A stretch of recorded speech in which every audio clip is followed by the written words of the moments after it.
Welcome, welcome, welcome. This is the 116 Life on Holy Culture Radio, Sirius Channel 140. I'm your host, Ace Harris, here with here's the real host. Oh man, here he go. Of course.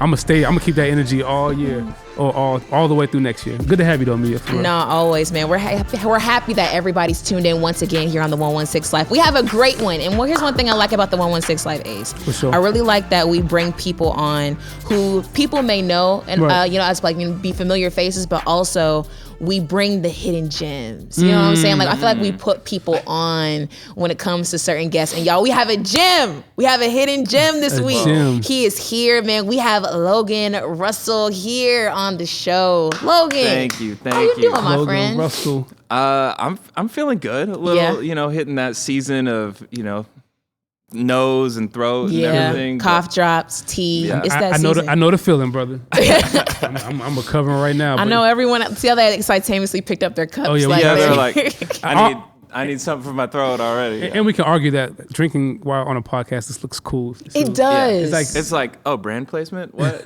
Right. Listen, we're so happy to have you on. So let's go ahead and dive in because I really want for people to be able to know more about who you are, what you do, because it's just the story that you carry on that also plays a part here at Reach, but then also people may not know how essential you are behind the scenes. So just go ahead and talk about who you are, who Logan is, and what you do.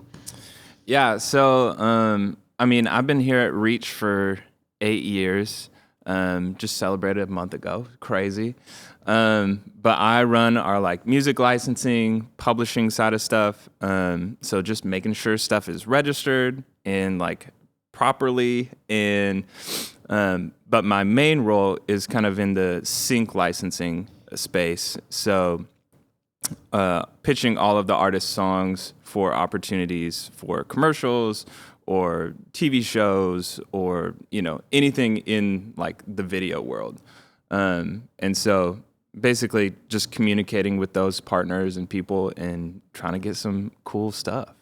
Shout out Logan. Logan, man, look. Makes it happen. She said the word gym earlier. No, Logan's like a Reach Records treasure. Like this guy adds so much value to us on the team and in the company culture, but he works behind the scenes and just be crushing it, getting these syncs, and it's really good to have you, man. But you said 8 years, I feel like it was long because I've been here 7.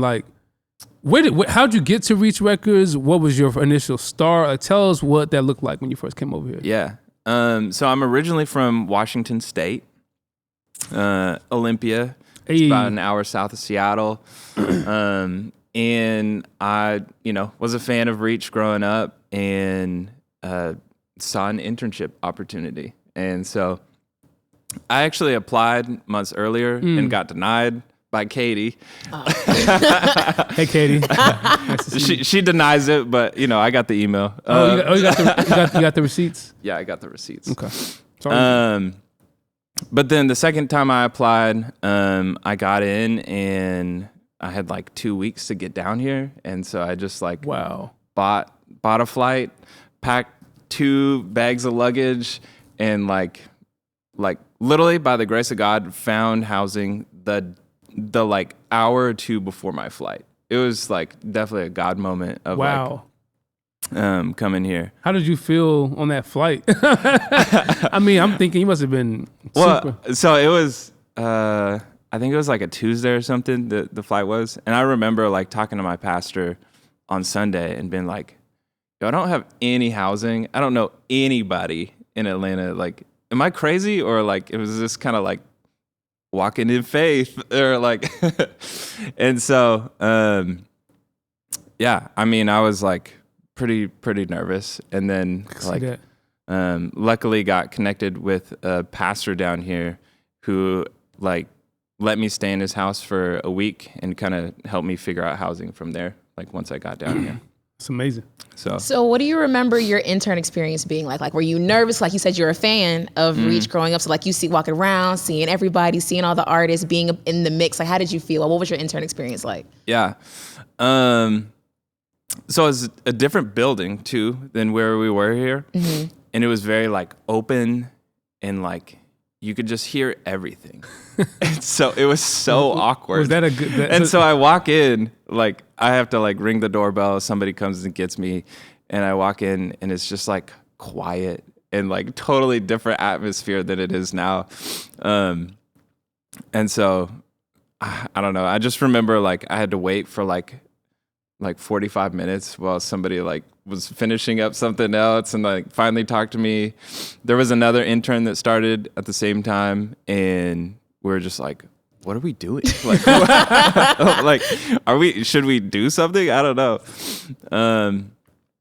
Yeah, I remember like it took a little bit to like warm up. Yeah. Yeah. But there was also like a feeling of like, you know, like obviously God's got me here and things will work out. For sure. But what made you want to work in music specifically? Coming from Washington State, Olympia, that's like probably I'm sure a 4 or 5 hour flight. Mm-hmm. Yeah. I mean, I'm sure you went to college. I'm assuming. No, You didn't go to college. well, right? you got some credits. I got yeah, I have a year of Shout college. out to college dropouts. You know, YouTube University can Hey, hook come you on. up. You know what I'm saying? So what made you take that? I mean, that's a very big bet on a career that doesn't have a lot of like clear pathways to get where sure. you are now. Yeah, What made yeah. you take that leap? Was it your love and passion for music mixed with your faith? Like what went into that decision? I mean, in high school, let's just say this, I had a musical past, let's say. Okay. Maybe wanted to, you know, be a part of Reach in some musical way. Mm-hmm. And then I was like, no, I don't want to do that. So is there a Logan Russell demo in the? I was going to say a mixtape or Trust something me. because I'll find it. Trust me, everything is off the internet now. Oh my goodness. Made sure of that before the internship. And so I think there was just like a musically wanting to be involved, and it really wasn't until I did like a church internship out of high school. Mm-hmm. And out of that was like this, I really felt like God put it on my heart to, like a desire for the business side of things. Wow. Which I didn't know there was a music business side of things. Yeah. And I actually remember going to, I think it was the Anomaly tour or something like that. It was a Seattle stop? Mm-hmm. Yeah. And I had like ended up buying like a pre-show like pass or whatever. And Andy was just like answering questions and doing stuff. And I remember I was the last question of the session. And I had asked like, hey, like, obviously there's the music side, the musical, like producer, artist side of things. But is that it? Like, is there anything else? And he was just like, you know, there's tour managers, there's, you know, tour hands, there's like record label, like all this stuff. And I was like, whoa. like, I didn't even like think about that. I just thought like, you know, these artists, Lecrae just puts it out and people buy it. Mm-hmm. That's amazing that in that moment, Andy putting you on game about the, excuse me, the different roles in the music business and kind of opening your world and view to what was possible only for 8 to, or even 10 years later, for you to be working in the music business at the record label he signed to and landing some of his biggest sinks in the That is history of crazy. Reach Records. Yeah. What a like, yeah. Like a connect, for real connector. So I'm curious. So if you were now introduced to the world that plays behind the music, so how did you meet with sync and like all that syncing music and things like that? How did you get introduced to that part of it and get interested in it too? Yeah. Well, for starters, had, you know, no idea it was a world. Yeah. But when I started working here, I was Ben Washer's assistant, who started Reach, and then with Lecrae. And so I was his assistant for about a year, and by that time, there was two guys. Technically, one guy who was kind of like transitioning out, and he was just kind of, I don't know, stuck with handling these license requests and stuff. You know, it really wasn't like his role. And so he was just like, hey, can you do this? Can you like look it over? And As an intern? no, as Ben's assistant. Gotcha. Yeah. Okay. And so I was just like looking at this and I was like, people pay for like songs, like for shows and for trailers and stuff. And so honestly, that like got me really excited seeing that, like, you know, we're constantly hearing about the like streaming, or like, you know, artists aren't getting paid enough for like, or like songwriters, all this stuff.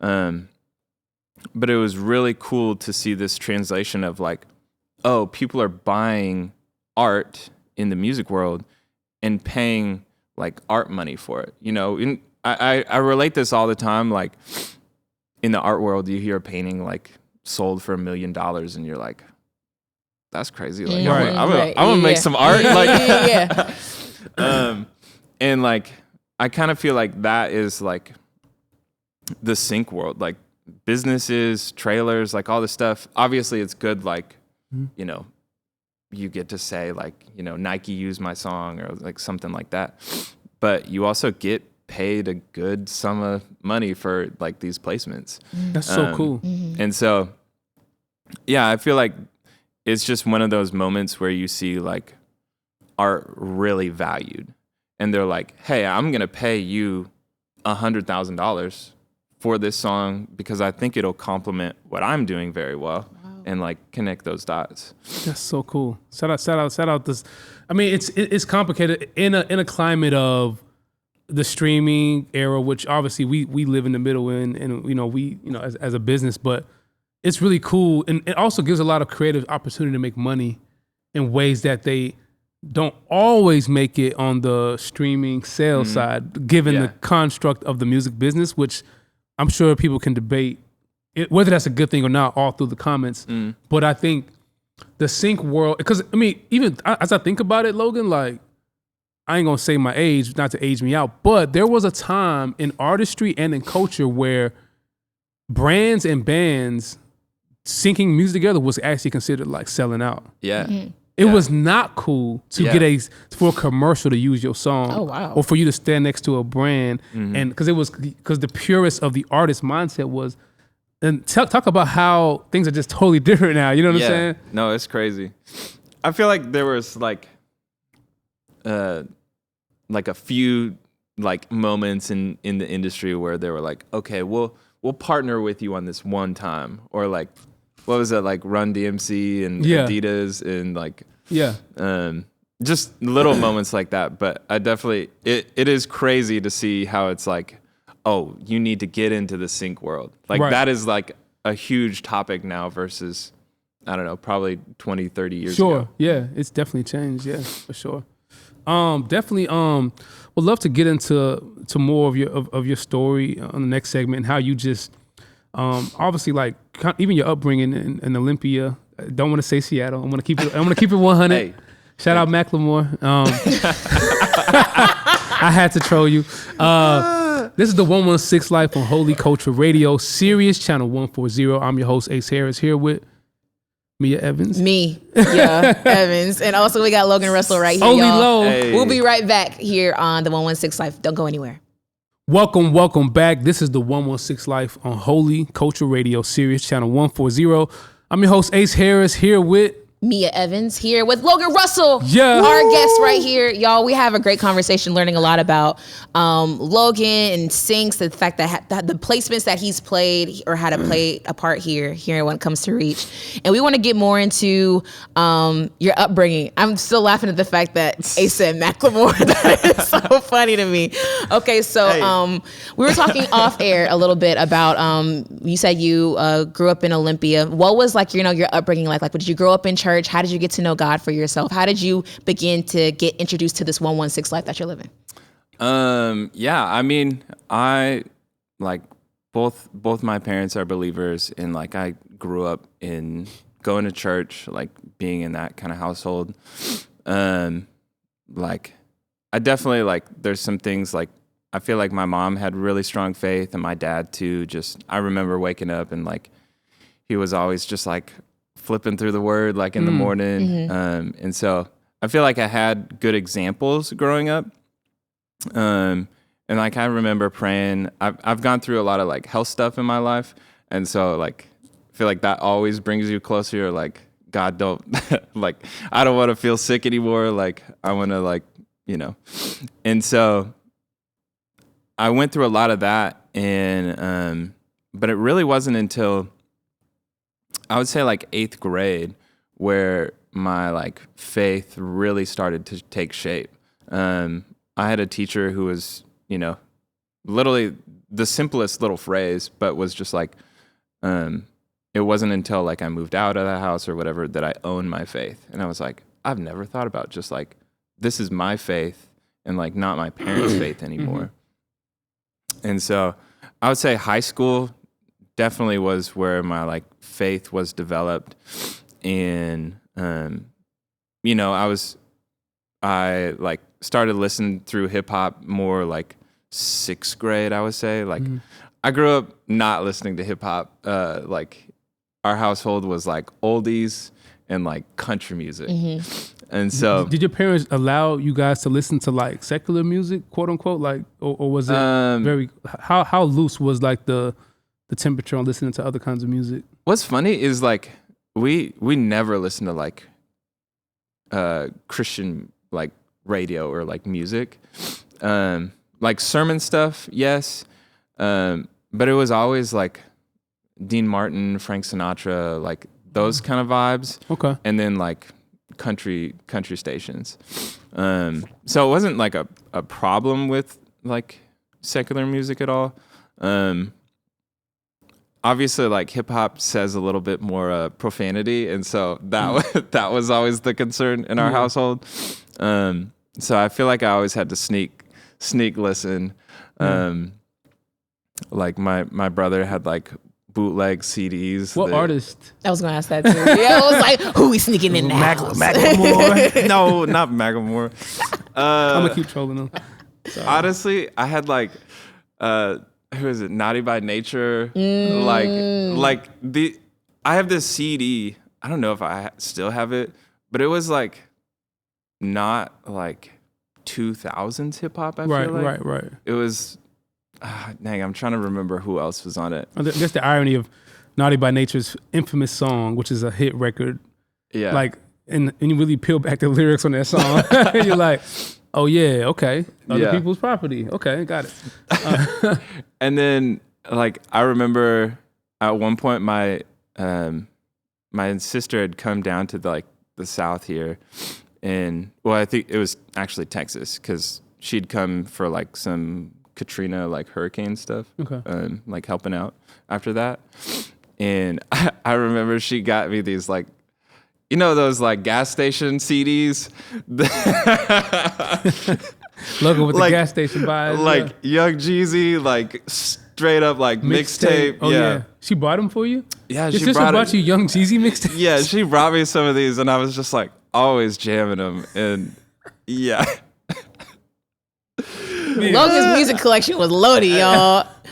Just put them on Gucci Mane. Right, you had that real stuff. It's so funny because you know what my first CD was? Like I think I was like 8 years old. The only CD that I wanted for my birthday was this like Charlie Daniels Greatest Hits. Oh my gosh. And then I go to like these like Jeezy mixtapes. Hearing you say that now and being around you in the office, it makes sense. Like, I mean, you are very much comfortable in your own skin. You are who you are. But I've seen you in other spaces, specifically like hip hop spaces, and Logan's hanging, y'all. He's like at the cookout, comfortable. Yeah, because he had that Jeezy growing up.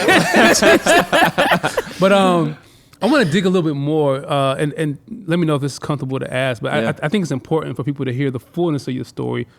You mentioned some health stuff. What was that like specifically, and how did you and how are you overcoming some of those health challenges? If you could share, so that people can just Yeah. So in elementary school, basically, it was like my last 2 years, so fifth grade and 6th grade, or like into 4th grade. I ended up homeschooling halfway through 5th grade and homeschooled 6th grade. Just, I don't know. I just had stomach issues and stuff. Went to doctors, like stayed in a hospital for like a couple days, and like they did a bunch of tests. Never could figure out anything, but I would just basically like feel sick to my stomach like all the time. And so, yeah, like I would say that definitely like, unfortunately, but fortunately, like brought me closer to God. Just because it was like, you know, you don't know what to turn to or who to turn to. So that, and then I kind of like, I don't know what happened, but kind of ended up going to a summer camp my freshman year and getting prayed for and just like coming out of that. And so, and then in that same freshman year earlier, I got diagnosed with type 1 diabetes. Oh. And so that was just like a whole nother like health thing that like got thrown into.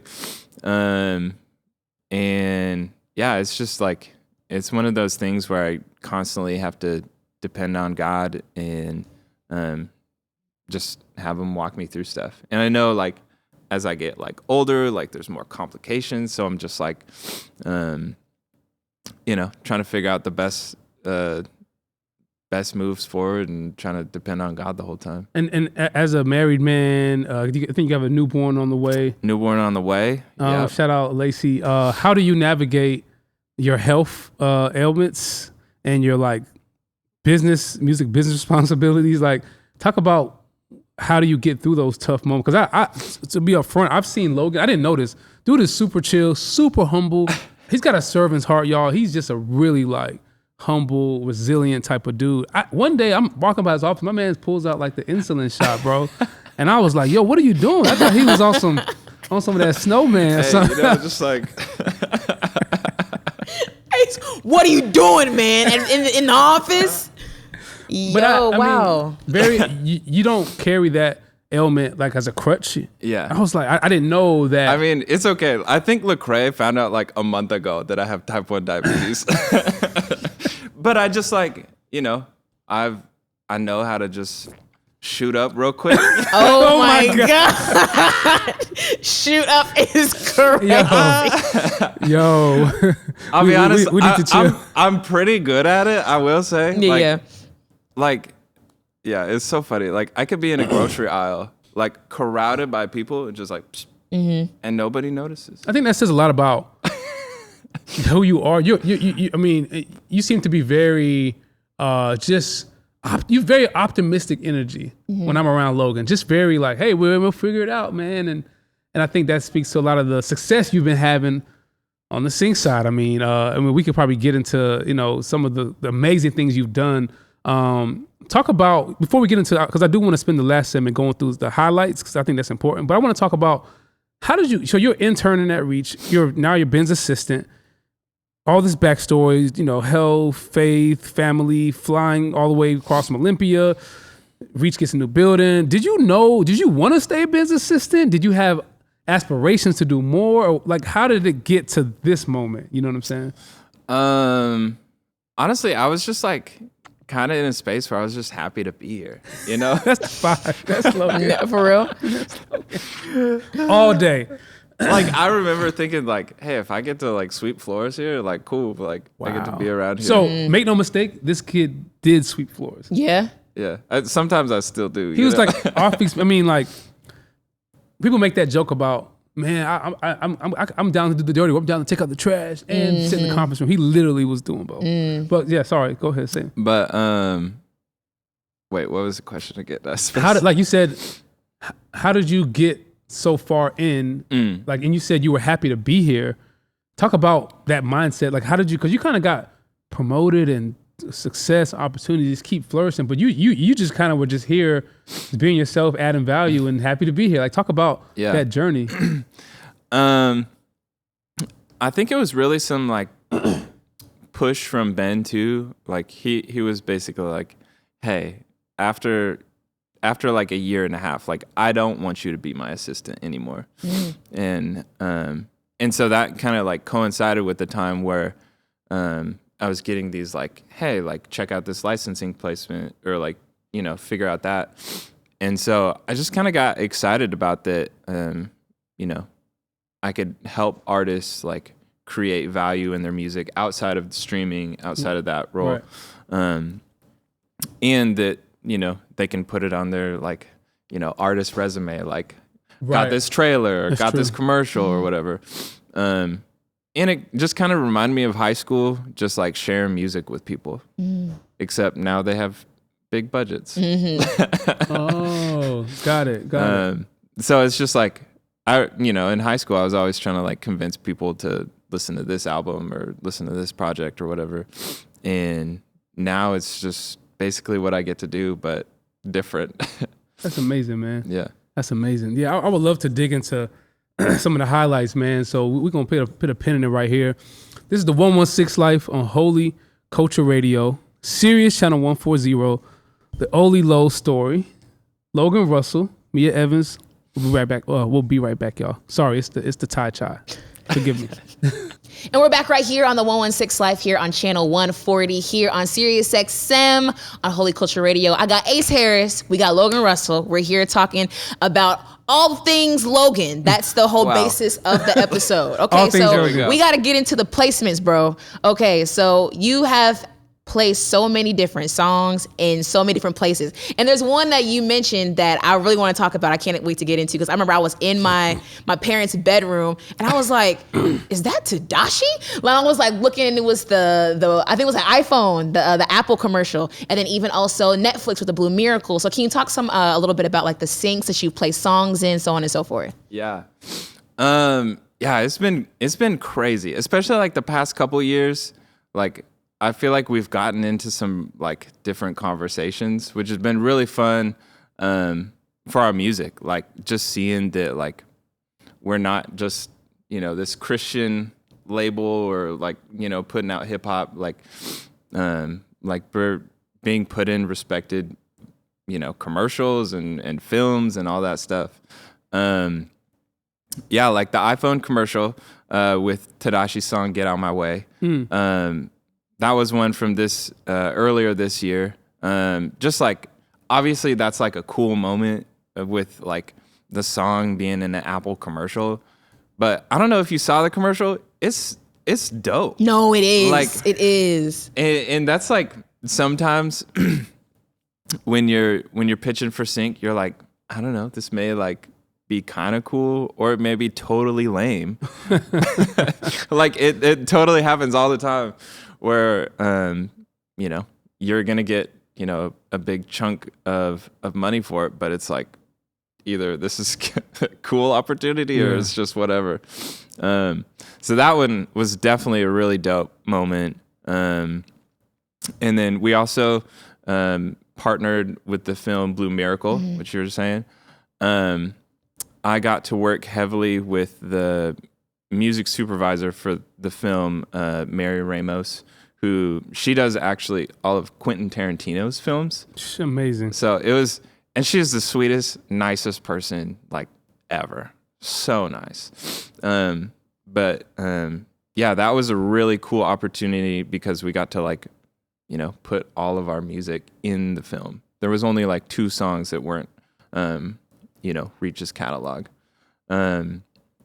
So yeah, that was really fun, and I got my name in the credits. So a little "Mama, I made it" moment. A flex for real, yeah. Shout out Olympia, we here, baby. Yeah. So that was really dope. And then probably 2 of my favorites just came out. Let's talk about them, yeah. My 2 favorite syncs.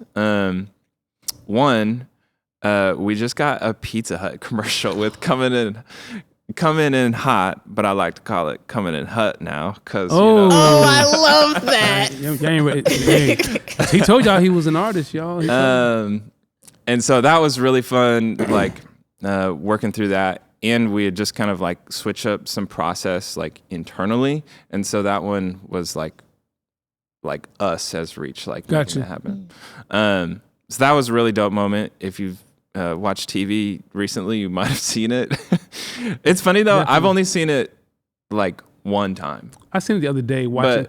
I mean, I watch basketball. And I'm on ESPN all the so I was like, hey, I was like, hey, babe, check out our songs on the on the TV. Oh, that's such a flex. So that's been really fun seeing that one. And then I always feel like you're kind of lucky if you get like one song or, you know, something in a film. But the new Gran Turismo movie, we got 2 songs. Talk about it. Songs. That's So we really got good. Coming in Hot and Get Out My Way. There's a connection here with these songs. They work well. And so yeah, like we went as like a full staff to go see it. So it was really dope to like experience the movie, and it's a good movie. Like it's a good film. But yeah, like getting 2 songs in that was just like, okay, like let's go. So talk about like a kind of an underdog moment in a sync that maybe wasn't as well known as those that you worked on. That was like you were super excited to kind of put your hands to and see happen. If you can name like one or two that was like, man, this one was really special. May not have been on like an ESPN commercial or whatever. Yeah. One of them was kind of early on, which I come back to a lot. Is we had a song from Tadashi. We came to play that wasn't out yet, and it was just kind of like a sitter track. Like it was like, this is a little, you know, I don't know where it fits, like project wise, like it just, you know, isn't going anywhere. And we had started just like, well, like let's pitch it for sync. Like you know, it sounds like a sports world commercial. And that ended up getting, before it was ever released, it got on like a little Adidas spot and like a nice little chunk for Tadashi, and like paid for the song, like, right, like before it's even out. And so, I would say that was one of my favorite moments where like we got to see like, oh, like this is really beneficial for artists. right, And it doesn't even have to be released. right. Like, which it ended up getting released. Sure. I think summer 18 playlist. Yeah. Shout out Cannon too for killing that verse. Yeah. No, it's so good. And for his publishing percentage, you know. Hey, come on. Takes a team. Takes a team. So yeah, I mean, there's been other placements. I mean, the only one that can come to mind right now is that one. Just because like, yeah, it really like, I think shifted the culture here about sync, where it's like, sure, oh, there's like opportunities that we can get into with not just like songs already out there. And so that's definitely started us like having more sync minded conversations with the artists and being like, hey, like, I know you know, like this song how it is, but here's just some thoughts if you want to make it more sync friendly and not like taking away the you know, genuineness of the song. But there's certain things that just like help. And that's not for every artist. Not every artist is going to be like, hey, I think that's a great idea, or like we should do that. And you really have to like trust the artist that what they're doing is, you know, what's true to them and what's working. And so sure. It's that kind of balance of like, we can make it a little bit more sync, but like it may take away from the like realness of the song. And so it's just kind of like figuring out what that I'm sure people balance are probably listening and they're probably like curious because they're artists. We have a lot of artists that tune into our program, and they're probably like, all right, that's cool, but tell me, when you say make it more sync, what does that actually look like? And how do you, like, why would a Coming in Hot and a Get Out My Way get used in these big brand platforms? And as a Christian artist, do I have to like tone down my faith? Like talk about how do you navigate making art that is sync friendly in light of being a Christian artist, and what seems to be working, you know what I'm saying? No, I think that's a great question. It's funny. I really think that like Christian artists have the best opportunity to make sync because it's clean. Like, you know, like it's going to be a harder conversation to like, you know, sync a Young Jeezy. Yeah. Or sync, you know, whoever. I tell you, we it is. on one. Shout out Jeezy. We on one. Like honestly, like there's brands that don't care and just like will use whatever track. But I think that as Christians, especially, like we have the ability to be like, hey, like, you don't have to worry about this track, like with your audience, whatever, like, you know, we don't have to give you a bleep version or edit it or whatever. And so I think there's that side of things. I think I will say, like, the most used in anything really is the hook. So as long as you have the hook just a little bit more like general, or like coming in hot, it's very just like kind of broad, hits a broad audience. Get Out My Way. I would say, like, We Came to Play. I was trying to think of Wanda's song Woo. Like, it's just like kind of some simple, you know, that can go over different ideas, either in films or TV shows or commercials. Right. So I think that chorus-wise, you always want to be a little bit more broad with the lyrics, and then in the verses, say whatever you want.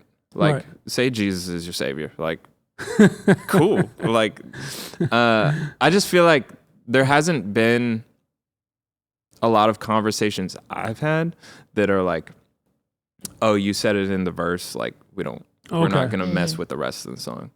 Okay. Unless, like, they really want that first part. Okay. But yeah, I mean, there's that side of things. I feel like there was something else I was going to touch on there. But I think, yeah, definitely, like, Christians have an opportunity to make songs that are like just empowering people, or empowering, like, just that conversation of, like, we have a joy inside of us, or like, we're strong because Jesus is strong. Like, you know, there's ways around it. Actually, one of my favorite stories is there's this dude, Sam Tenez, that I'm really good friends with, and he's got a song, This Is How Legends Are Made. Mm-hmm.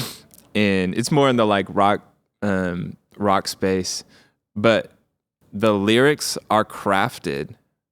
Like, when you actually look at them, dang, what are the lyrics? It's like, I got a spirit up inside my bones or something. And he's like, that's about the Holy Spirit. Like, like the way he, like, crafted it. Right. And then This Is How Legends Are Made. It's like, I don't know. Jesus wants you to be a legend, probably, you know? I think that's super dope and insightful. Yeah. I don't want people to hear you say, take Jesus out the music. Yeah. I think what you're saying is sync friendly lyrics and writing. There's a strategy, a tactic. Yeah. I would argue there's a strategy and tactic in making worship music too. So, which I don't think is bad in and of itself. I think it's about the intent in which you put into the music that is a good barometer whether something was disingenuous. But I think yeah, I mean, that's super dope. We gotta talk about Lo-Fi Sunday. Lo-Fi Sunday. Can we talk about it, please? Only because let's talk about it. Personally, I have been such a fan of lo-fi music in general, just because it's just like a great way to either like start my day or just like, you know, wind down and things like that. And then when Lo-Fi Sunday came out, I was like, oh, like amazing. And you're behind that, Logan. Like, can you talk about like the part that you play with Lo-Fi Sunday here at Reach? Yeah. I mean, so it kind of got birthed out of, I started doing lo-fi music a couple years ago. Mostly because I was listening to lo-fi playlists and I was like, I produce, like I could do this. Like I could, and you don't have to wait on artists. Like you can just put out beats that sound good. At the beginning, mine were not good, so don't listen to those. But yeah, we just like have started this conversation about Lo-Fi Sunday. Like it really started in like 2020, which we had put out an instrumental like playlist of like Reach songs, work beats. Is that what it was called? Yeah, I think it was called work beats. I think it was called work beats. Yeah. And so from there, I just like found like a group of like Christian producers who, you know, Christian producers, artists who make lo-fi music and, you know, are passionate about Jesus, but also like make lo-fi, which I know that's like a hard thing to like how can I be Christian or anything? The chord progression is inspired by Yeah, the yeah. Holy Spirit. You got the G sus chord, you know. I feel I'm it. dead. I'm dead. Yo, chill. There are Jesus chords though. Yeah, there is a in Christian culture, Jesus chord. There's definitely a progression we can. Yeah. Whether that's a good thing or not, you know. Yeah, we pray over all the beats before they go out. Yo, there's like vocal samples of prayers on the beats. Yeah. And so really just like started finding these artists really all over the world too, which is super sick. And I've had conversations, like there's this dude, Mark, that I communicate with a lot, and he's in India. And then there's a couple dudes in the UK and like all over in the US. Actually, there's this one dude I just met, Yoni, who is from Bermuda. Wow, Which it's crazy. I didn't know where Bermuda was, like in reality. Somewhere in the Caribbean, I'm thinking. No. Where's it at? It's straight out. Oh, it's like by It's- DC, like okay, Atlantic Ocean vibes. Yeah, it's just straight out into the Atlantic. That's why I started not to guess because I knew Yeah. I didn't. I thought it was like, And he was like, "Hey, you should have kept that one to yourself." you're just out of yourself. yeah, by the Caribbean, over there by Hawaii somewhere. And like he's killing it and like making content. And so all of this kind of just like formed into trying to create like a culture of like rest and like slowing down. Yeah. That's amazing. The heart behind it. Yeah. As someone who works in music, obviously you do too. Me, I know you be playlisting, and sometimes you need a day to just not hear a bunch of like intense music. Yeah. You need to just chill. Yeah. And also get off social media. And I think the Lo-Fi Sunday serves that purpose really well. Now I'm like, I gotta submit some beats to Logan so I can get some lo-fi beats going. So Lo-fi Ace. Lo-Fi Ace coming soon, y'all. But yeah, is there anything else you wanted to leave the people with, Logan, in terms of your journey, your posts here at Reach doing handling sync, and anything? Just or how people can also find you as well. Yeah. I don't know. I'm on all social medias as the Logan Russell, THE Logan Russell. But I don't know, man. I feel like what I've learned is like you can't rush the process a lot of times, and it's just like depending on God through it all. Because I feel like I just turned 30, and so I'm like, I'm not where I want to be, but like, whatever. But I think I think God's showing me stuff and slowing me down, and like, especially the next 10 years, I feel like I'm gonna get more focused on like what God actually calls me to. Because I love a bunch of things, like paint with like big strokes on stuff, but I think just knowing that God has a plan and that He's like working through every little step. Like I, probably didn't think I was gonna be here doing this podcast right now, but God had a different plan, different story. So that's amazing. Shout out Logan Russell. This is the 116 Life on Holy Culture Radio, Sirius Channel 140. I'm here with my co-host Meah Evans right here. We'll see you guys next week right here on the 116 Life.